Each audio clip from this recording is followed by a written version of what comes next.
රකිතා චරිත්ගේ coat ගණනින් ලබාගත් අල්ලස් මුදල් සම්බන්ධව සුවිශේෂී හෙළිදරව් කිරීමක් අධිකරණය හමුවේ අල්ලස් කොමිසම ප්‍රකාශ කරා. ඒ හරක් කටාගේ ලක්ෂ 1200ක අල්ලස් මුදලේ කුඩු සල්ලි මෙරට ප්‍රසිද්ධ හාමුදුරුවෝ නමක් කරහා පොලිසියේ ලොකු පුටුවලට පවා ක්‍රමානුකූලව බෙදා දී ඇති බවයි.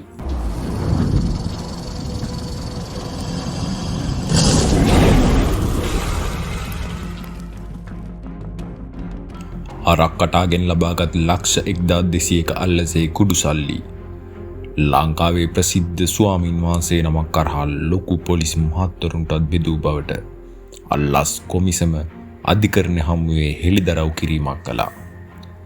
ලංකා පාතාලය හා ආරක්ෂක අංශ හොල්ලවමින් කුප්‍රකට මද්‍රව්‍ය ජාවාරම් කරුවක වන හරක් කටාගේ බිරිඳගෙන් රකිත රාජපක්ෂ හා චරිත අබේසිංහ ඇතුළු සැකකරුවන් ලබාගත් බවට පැවසෙන රුපියල් ලක්ෂ 1200ක දෙවන්ත අල්ලස් මුදල සම්බන්ධයෙන් මුළු රටම කම්පනයට පත්වන අලුත්ම තොරතුරක් අධිකරණය හමුවේ අනාවරණය වුණා.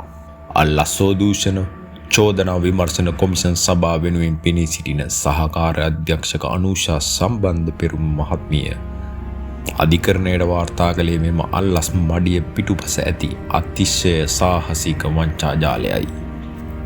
අධිකරණයේ කැළඹුවේ මාරක අනාවරණය වන්නේ මෙරට ප්‍රසිද්ධ ස්වාමීන් වහන්සේ නම කරා මෙම කුඩු සල්ලි මෙරටේ පොලිස් නිලධාරීන්ට බෙදා ඇති බවයි. කොමිසම අධිකරණයට ප්‍රකාශ කළ අන්දමට සැකකරුවන් හරක් කටාකයින් පාර්ශ්වයෙන් ලබාගත් මෙම රුපියල් ලක්ෂ 1200ක අල්ලස් මුදලින් යම් සුවිශේෂී කොටසක් කිසියම් ප්‍රසිද්ධ ස්වාමීන් වහන්සේ නමක් අතරමැදියෙකු ලෙස පාවිච්චි කරමින් බෙදා හැර තිබෙනවා.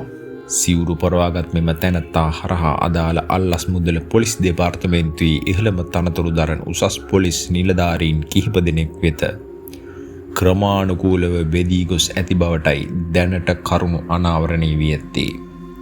පාතාලය හා කුඩු සල්ලි හමුවේ රටේ නීතිය රකින ඉහළම පුටු පවා මෙලෙස සල්ලාල වී ඇති බවට අනාවරණය වීම අතිශය කනගාටුදායී කරුණක්. සිවුරට හා නිල ඇඳුමට මුවා වී පාතාලයේ කුඩු සල්ලි වලින් සාක්කු පුරවාගත් මෙම මෝරුන් සියලු දෙනා කොටු කර ගැනීම සඳහා අල්ලස් කොමිසම මේ වන විටත් ඉතාමත් පුළුල් හා රහසිගත විමර්ශන මාලාවක් ආරම්භ කර ඇති බව අධිකරණයේදී වැඩිදුරටත් සඳහන් වුණා. රටේ මද්ද්‍රව්‍ය වඳ කිරීම සඳහා වැටලීම් කරද්දී ඉහළම පොලිස් නිලධාරීන් ස්වාමීන් වහන්සේවරු ලවා පාතාලයෙන් ලක්ෂ ගණනින් කුඩු සල්ලි අල්ලස් ලෙස ලබා ගැනීම කේතරම් ඛේදනීය තත්ත්වයක්ද. තරාතිරම නොබලා මේ හැමෝටම දඬුවම් ලබා දිය යුතු බව අප අවසාන වශයෙන් ප්‍රකාශ කරමු.